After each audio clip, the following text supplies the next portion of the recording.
Terima kasih Bapa di sorga.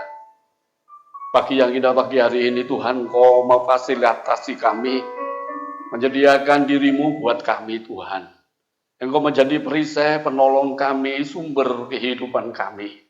Terima kasih Bapa, kami mengucap syukur.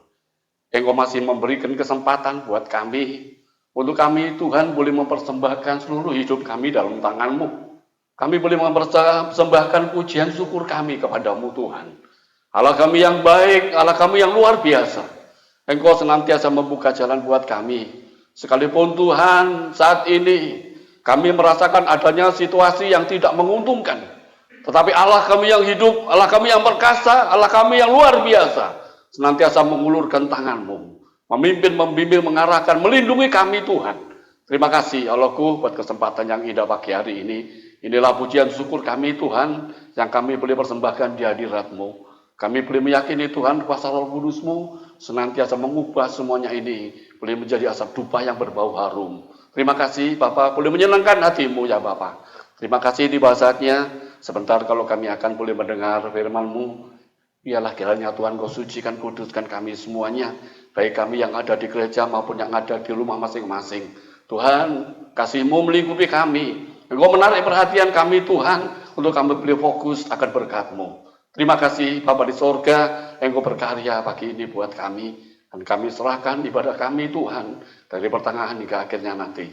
Engkau Tuhan yang memimpin kami. Terima kasih Bapa, tidak ada satu kuasa pun yang akan mengganggu kami, karena Engkau berotoritas kepada kami Tuhan. Engkau melingkupi kami Tuhan. Terima kasih Allahku, dengan rasa rindu, sebagaimana Maria duduk tenang di bawah kaki-Mu. Pagi ini Tuhan kami lakukan semuanya ini.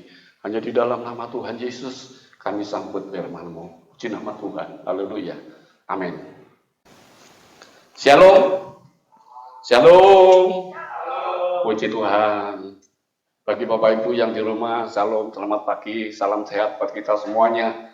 Ya, banyak dalam pujian yang mengatakan di sana sini pusing, tetapi di dalam kehidupan kita ada pemeliharaan Tuhan yang luar biasa. Ya, saya lihat wajah-wajah pagi ini, ya tidak ada yang berat badannya melorot. Ya, semuanya bertambah. Tahun kemarin, Natal, itu cucu saya, Vio, itu kan melihat kakaknya menari, kepingin dia di depan. Aku gendong, ya. Anak sebesar gitu gendong. Waktu itu berat saya 63 kalau tidak salah ya, 63, 60-an gitu. Nah, celana yang saya pakai ini melorot. Saya gendong, ini melorot. Jadi gojek celana. Natal kemarin. Ya puji Tuhan, sana sini pusing, di dalam kehidupan kita pemeliharaan Tuhan berlaku. Ternyata Bapak Ibu Saudara, saya memperhatikan pribadi saya itu kan sudah divonis diabetes, walaupun nggak tinggi. Kalau saya ngomong 130 sampai 150, itu biasa. Sampai Ibu Gembala, Tante Naomi, tinggi loh Pak itu Pak, minum obat. Iya, minum obat. Tapi puji Tuhan, saya dikirim ke DKT, diperiksa macam-macam, ya berat, kok condong turun. Ya, HB condong turun. Wah gimana ini? Setelah selesai pemeriksaan itu, dokter interis ngomong, Pak, saya kirim ke RSHL aja. Nggak usah, dokter. Saya selesaikan aja di sini. Kalau sudah ini ya sudah. Ya, sudah selesai pemeriksaan 5 bulan, nggak ada perkembangan, saya pindah.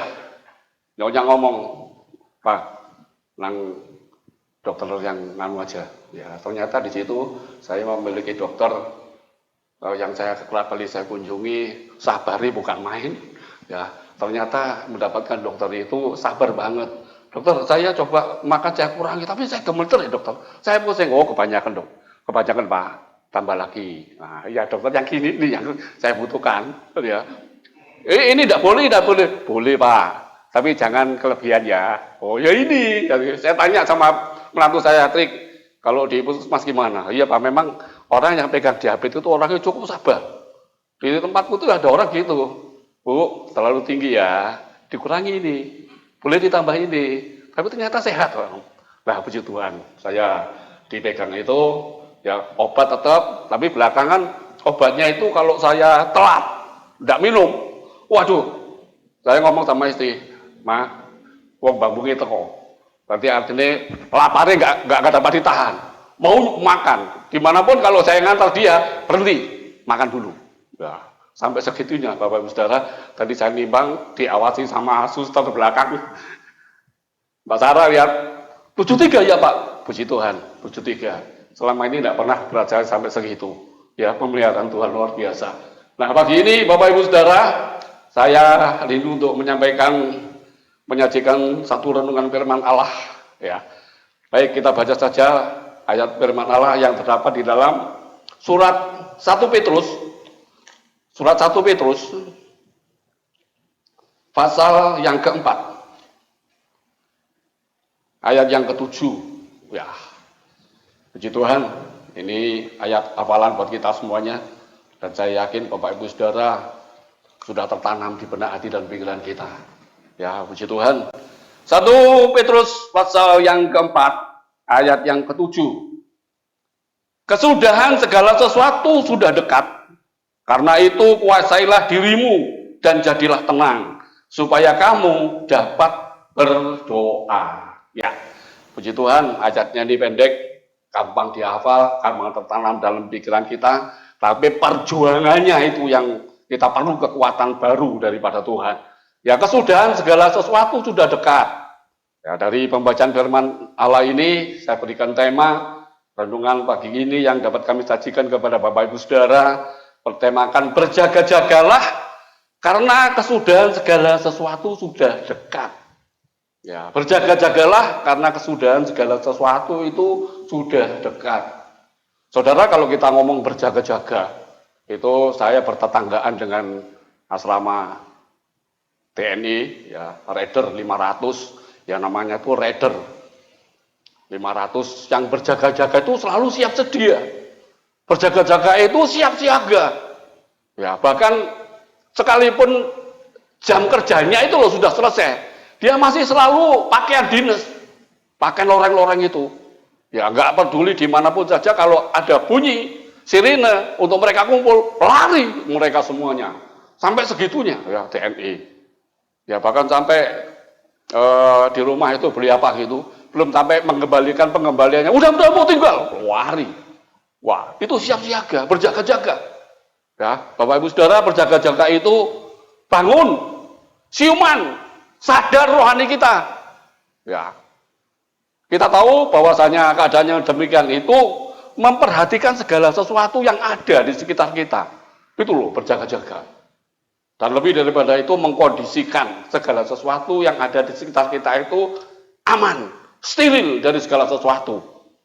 Ya, kalau saya pernah mendengar cerita dari seorang tamtama itu, Bapak Presiden kita yang kedua, Bapak Jenderal Soeharto itu, yaitu Bapak Pembangunan. Dia kalau mau berkunjung sekalipun di negara kita sendiri ataupun ke luar negeri, dia pasti kirim orang.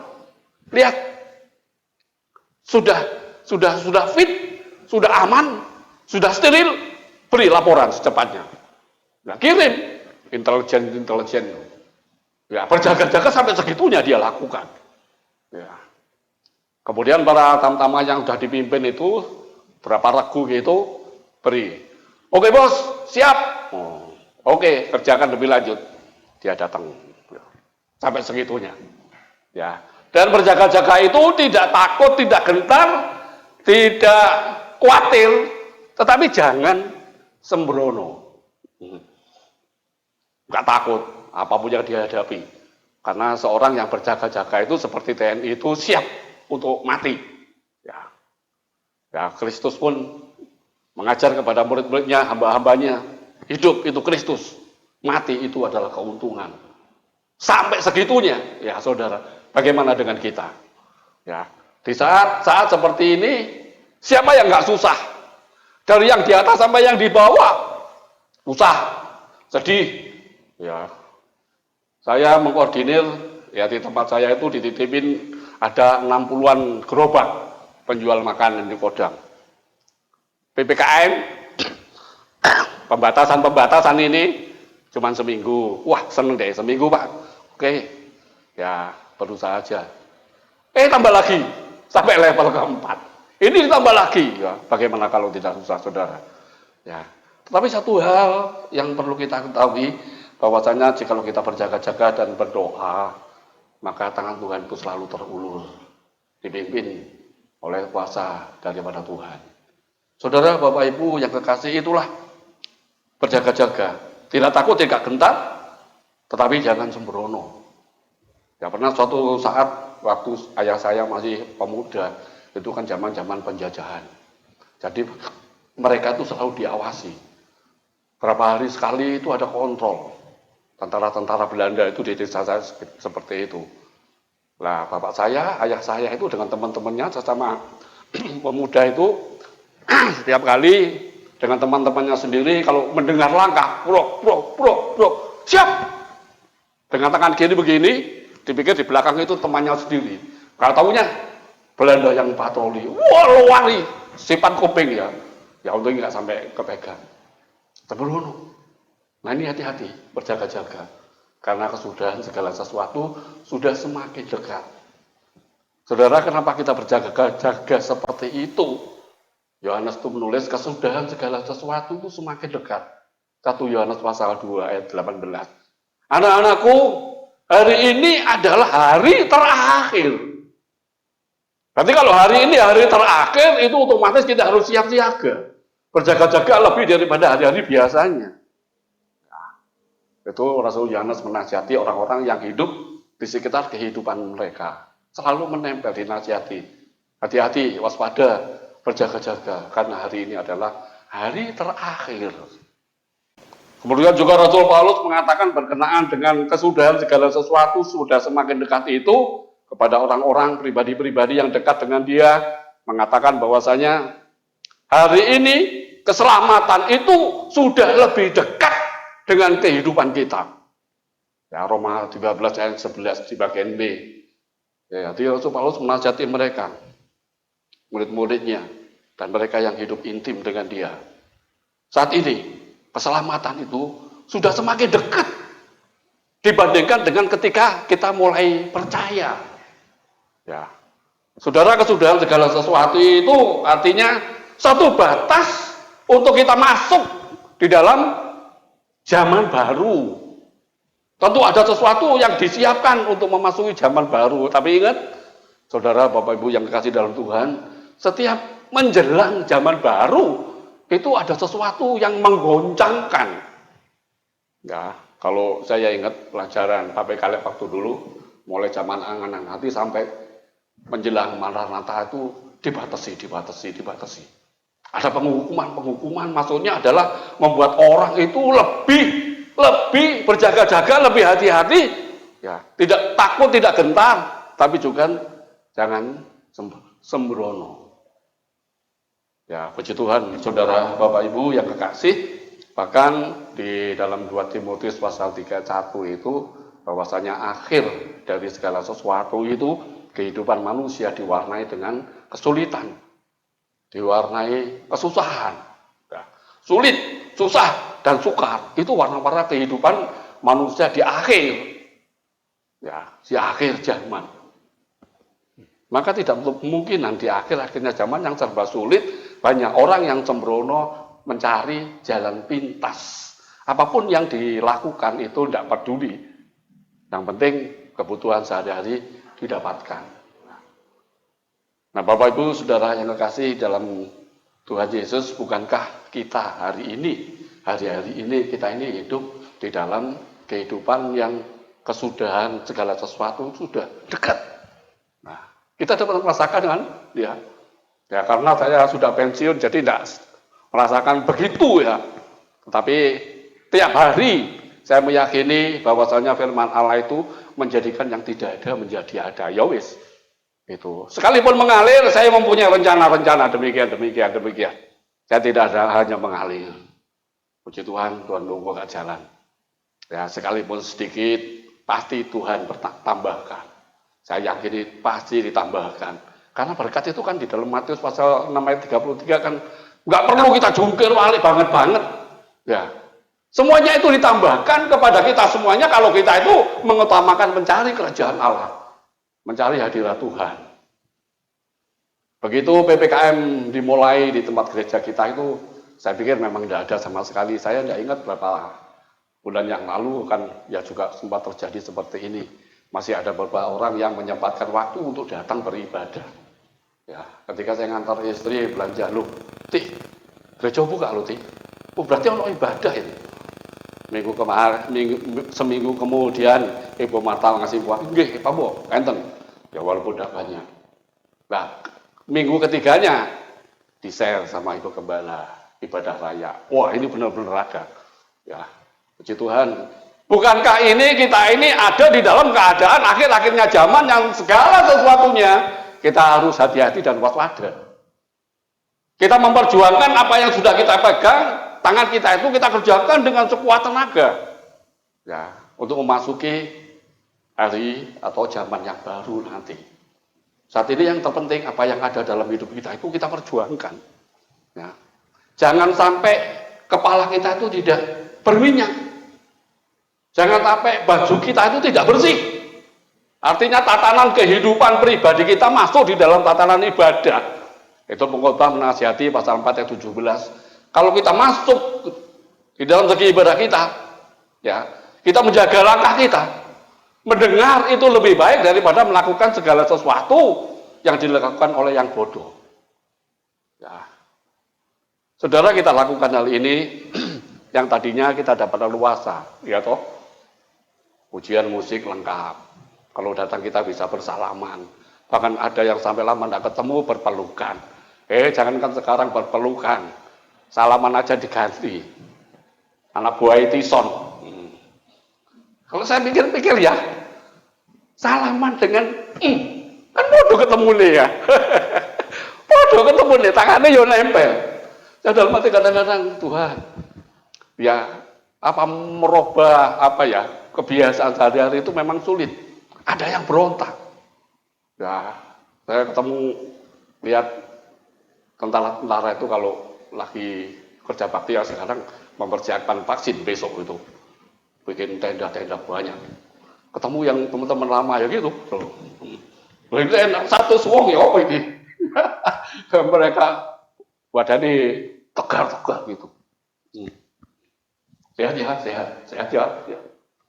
Puji Tuhan. Ya, tak pikir ya, apa bedanya dengan salaman? Salaman ketemu kulit muka sekarang gini kulit yang lebih tipis. Ya. Saudara, bahkan ada lebih lagi, saudara kita yang dalam Tuhan mengantar tugas anak-anak sekolah minggu datang ke rumah. Loh, udah mampir dulu ngomong-ngomong atau minum-minum kopi. Gitu. Oh, enggak om, ini kan corona, enggak boleh.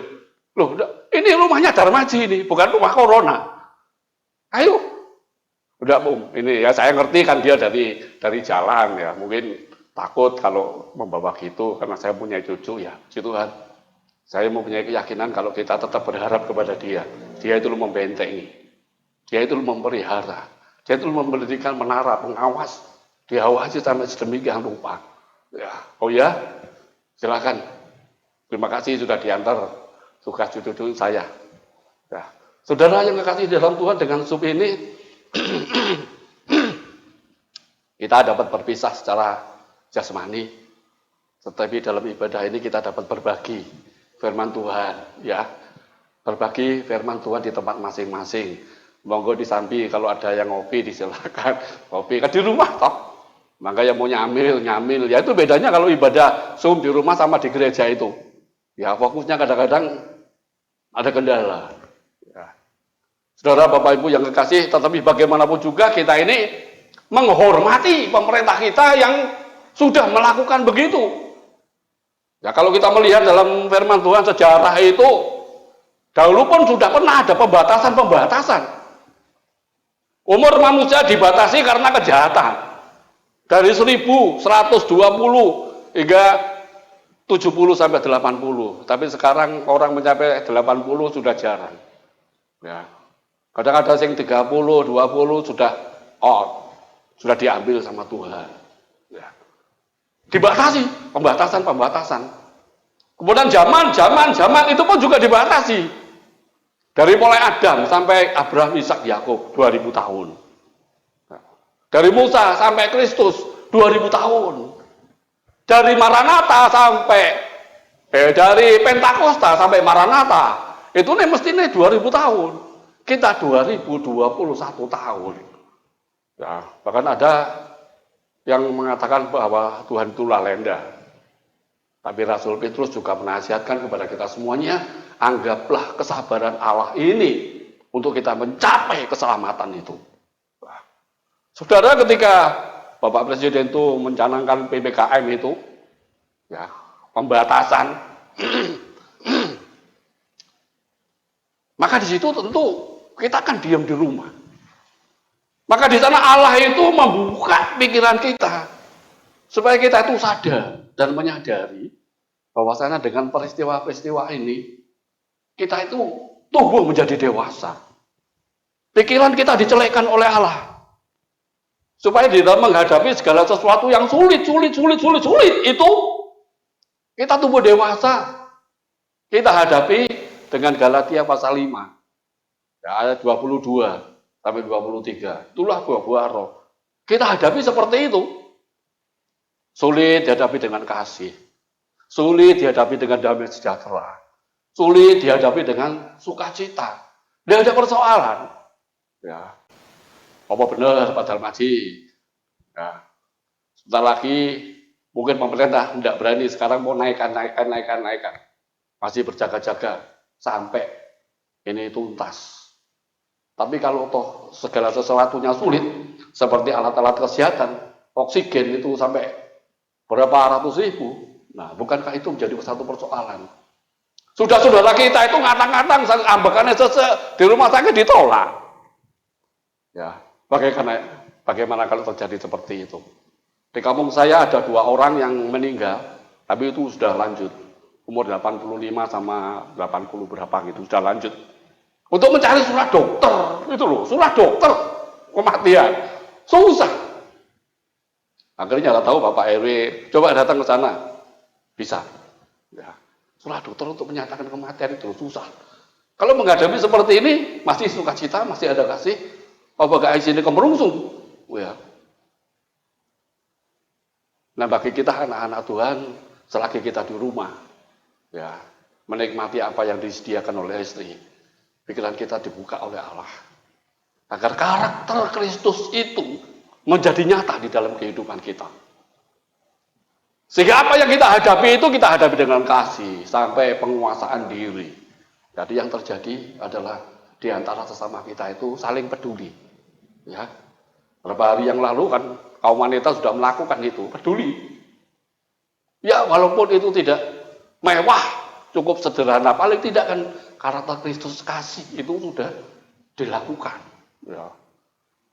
Saudara, Bapak Ibu yang kekasihi di dalam Tuhan, kita hidup di zaman yang sulit, susah, dan sukar. Tetapi kita dimasukkan di dalam tatanan kehidupan itu hingga kita mengerti, kita harus tumbuh dewasa sebagaimana Kristus. Ya.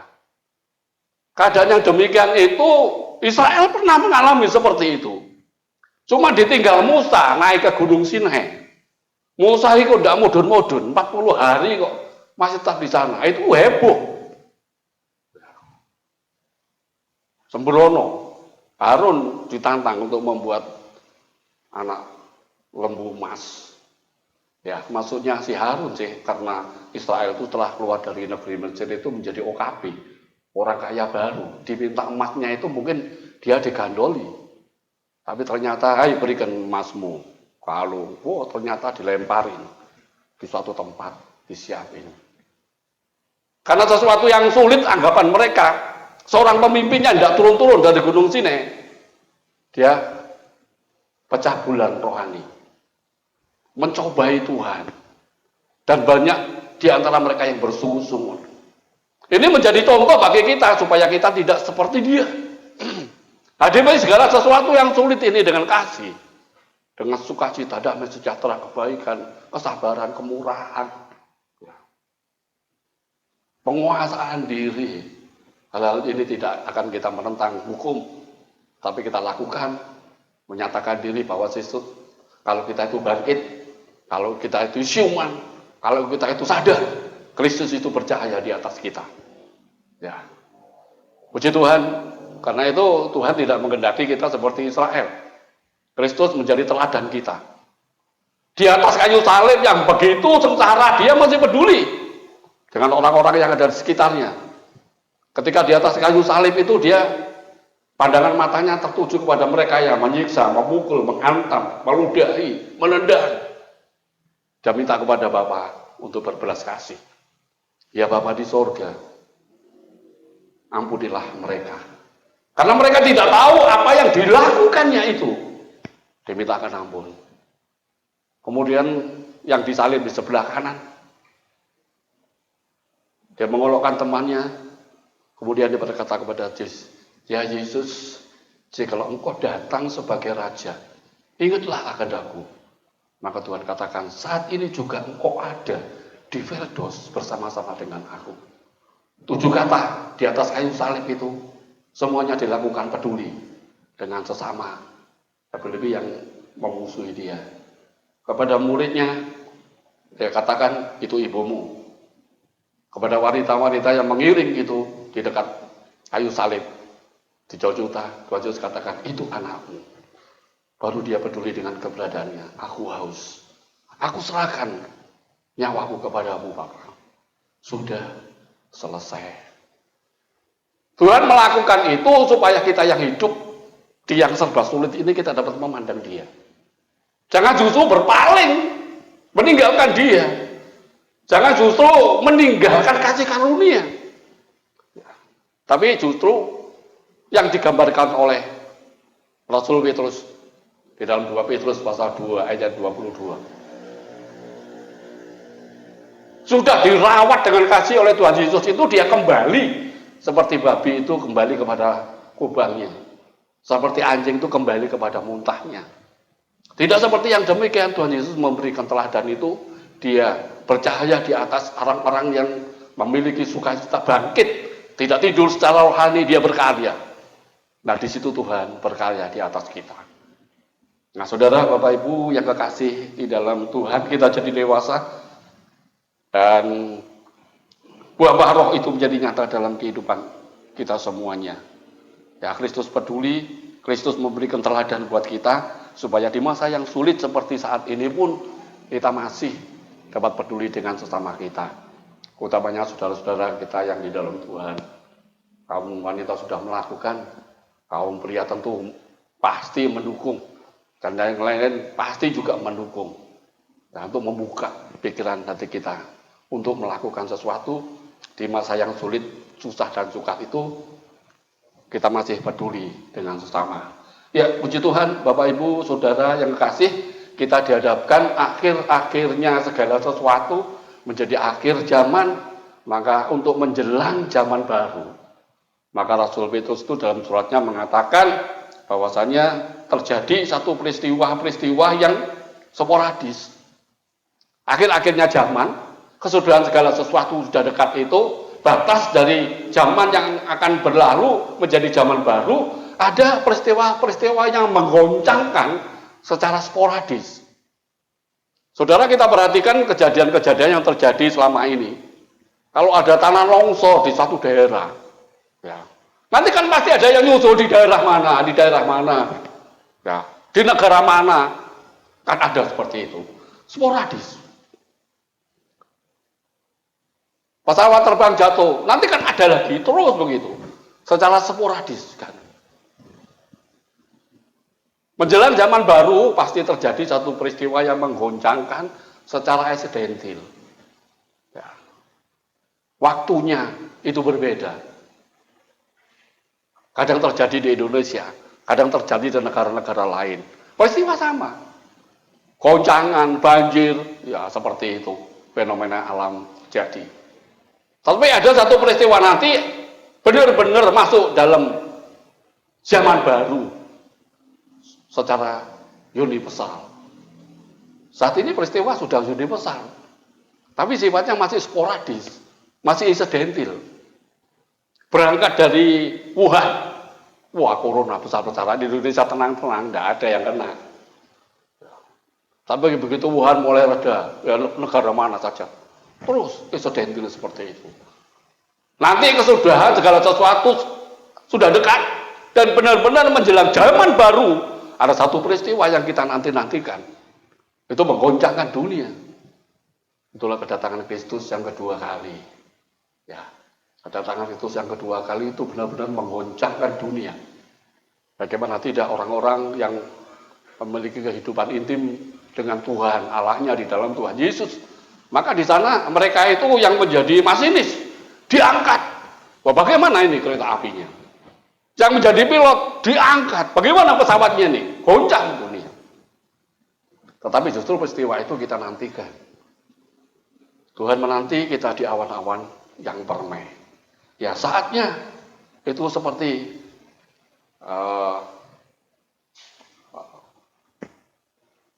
kilat yang memancarkan sinarnya dari barat sampai ke timur, dari timur sampai ke barat, blus. Berapa kecepatan sinar itu, saudara? Itu yang paling cepat, singkat. Itulah kedatangan Tuhan yang kedua kali, yang secara sporadis. Nah, dalam nasihat daripada Rasul Petrus kali ini, kejadian segala sesuatu itu sudah dekat. Hendaklah engkau menguasai diri, jadilah tenang, supaya kita dapat berdoa. Ini loh yang kita butuhkan. Penguasaan diri itu artinya sadar, seperti berjaga-jaga itu. Kuasai dirimu, melihat segala sesuatunya, memperhatikan segala sesuatunya. Tapi yang terpenting, kalau kita tenang, kita berdoa. Kita bisa berdoa. Tapi doa yang diharapkan oleh Rasul Petrus itu tidak seperti kalau kita doa makan. Ya tidak salah kita berdoa makan. Saya kerap kali memperhatikan cucu saya kalau mau makan. Vio sudah mulai bisa berdoa. Kemarin sekolah minggu suruh berdoa. Tuhan Yesus, saya mau makan. Terima kasih Tuhan, haleluya, amin. Tapi si kecil, meripatnya merem itu rapat. Tapi dengarkan suaranya utire berdoa. Ditunggu. Kalau sudah haleluya gitu, amin disi. Ya utine, Tuhan Yesus, pada pagi ini mau makan. Terima kasih Tuhan berkat-Mu. Dalam nama Tuhan Yesus, haleluya, amin. Terima kasih Tuhan, dalam nama Tuhan Yesus, haleluya, dia duluin, amin. Ya, saudara, yang diharapkan Rasul Petrus itu bukan doa seperti itu. Memang nggak salah kita berdoa untuk makan minum. Mana makan minum pakai, nggak salah. Tapi Tuhan mau melalui Rasul Petrus itu, hendaklah kamu jadi tenang supaya kamu dapat berdoa. Doa yang bagaimana? Saudara, masa sulit, susah, dan sukar itu tidak menutup kemungkinan banyak di antara kita yang sudah meninggalkan kasih karunia demi duit. Di dalam susah, sulit, dan sukar itu banyak di antara kita yang melalaikan tugas kewajibannya di dalam Tuhan. Walaupun mereka yang memiliki kehidupan intim dengan Tuhan, dia mempunyai program, dia mempunyai sesuatu yang harus dikerjakan untuk Tuhan. Ya. Tetapi mayoritas dari kehidupan yang sulit, susah, dan sukar itu banyak di antara kita. Manusia yang hidup di bumi tidak untuk kemungkinan juga anak-anak Allah. Saudara, Bapak, Ibu yang terkasih, ketika saya masih bekerja dulu pernah ditawari hari Minggu upah sekian kali lipat. Karena ada pesanan dari Korea, besar-besaran. Pimpinan saya datang, "Ci, awakmu gak tahu melok lembur." Ya, terima kasih Pak. Dengan lembur itu memang pendapatan saya bertambah. Tapi ada satu yang saya dahulukan. Nah, saya harus tinggalkan itu semuanya. Dan di samping itu saya bosen Pak. Loh, bosen gimana? Kalau saya gaya aku. Saya kira kok melok kewangi-wangi ngepak, malah ngontrol, bosen Pak. Ya minta maaf, saya tidak bisa. Teman-teman, wah goblok sih. Bayarannya lebih dan lebih. Bahkan kalau masuk sore, pagi bisa datang. Ikut ngepaki. Ya. Oh alah, ya tidak apa-apa, silakan. Tapi saya lebih baik istirahat di rumah. Ada waktu untuk anak-anak, ada waktu untuk keluarga. Gak selalu cari duit, memang tidak salah cari duit. Tapi kalau kebangetan, kebablasan, ya sembrono. Tugas kewajiban kita lebih-lebih kalau kita sudah menerima job dari Tuhan. Hari ini, tanggal ini, ada di dalam ladang Tuhan. Kenapa enggak kita dahulukan? Ya. Nah disinilah Rasul Petrus itu, jadilah tenang supaya kamu dapat berdoa. Dapat berdoa kepada Tuhan yang menjelekkan mata hati kita supaya kita berdoa secara khusus untuk hamba-hamba Tuhan. Masa boleh sulit, tetapi sajian renungan firman Allah itu jangan sampai terbelenggu. Ya, sebagaimana Rasul Paulus katakan ya, di dalam 2 Timotius 2 ayat 9. Karena kebangkitan Kristus, ya, yang dia keturunan Raja Daud, orang yang besar, aku beritakan Injil itu. Tapi justru dari apa yang aku kerjakan itu aku dipenjara, aku dibelenggu. Tetapi firman Allah tidak sampai terbelenggu. Tuhan tidak membiarkan firman-Nya dibelenggu dengan siapapun juga. Nah karena itu kalau kita berdoa, jangan lupa sisipkan doamu kepada hamba-hamba Tuhan. Supaya Injil ini sudah tidak terbelenggu, diberi keleluasaan, hamba-hamba Tuhan diberikan semangat, dibukakan rahasia-rahasia, sehingga kedewasaan anak-anak Allah itu terjamin, menjadi dewasa, ya, menjadi peka apa yang terjadi dalam lingkungan sekitar kita, ya. Supaya hamba-hamba Tuhan itu seperti Yesaya menulis pasal 40 ayat 31 ya, seperti Raja Wali terbang dengan sayapnya, yang berlari tidak menjadi lesu, ya, berjalan tidak menjadi lemah. Wah, berkarya di dalam Tuhan. Doakan itu. Rasul Petrus ajarkan, ingatkan di masa-masa yang sulit. Kesudahan segala sesuatu sudah dekat. Jadilah tenang, kuasailah dirimu supaya kamu dapat berdoa. Dan doa yang Rasul Petrus itu ingatkan di negeri kita ini, jangan lupa sisipkan dalam doamu. Ya. Tuhan itu tangannya cukup panjang, matanya cukup tajam untuk memberikan pertolongan. Kalau kita berdoa kepada Tuhan, Tuhan melihat kita. Tangannya pasti terulur, kuasanya pasti diberikan. Nah, jadilah tenang supaya kamu dapat berdoa. Kenapa Rasul Petrus katakan yang demikian? Yeskiel itu menulis ada satu pengawasan buat kita. Hei kamu penjaga-penjaga Israel, kalau ada firman Tuhan, kalau ada orang yang tidak berbalik dari dosanya, dia mati. Kamu tidak meniup trompet, artinya kita tidak berdoa. Ya. Maka darahnya akan kutanggungkan kepadamu. Nah karena itu di masa yang sulit, susah dan sukar itu Rasul Petrus katakan kuasai dirimu supaya kamu dapat berdoa. Ya. Utamakan hamba-hamba Tuhan. Bahkan sampai yang di pelosok-pelosok tanah air. Supaya disingkapkan rahasia-rahasia firman Tuhan. Ya, puji Tuhan, Bapak Ibu yang kasih dalam Tuhan, Allah itu tidak menghendaki orang fasik itu mati di dalam kefasikannya.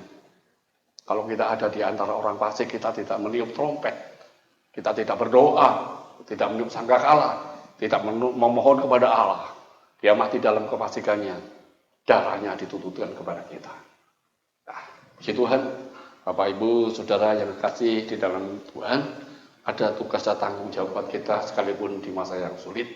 Kesudahan segala sesuatu sudah dekat. Kuasailah dirimu supaya kamu jadi tenang dan dapat berdoa.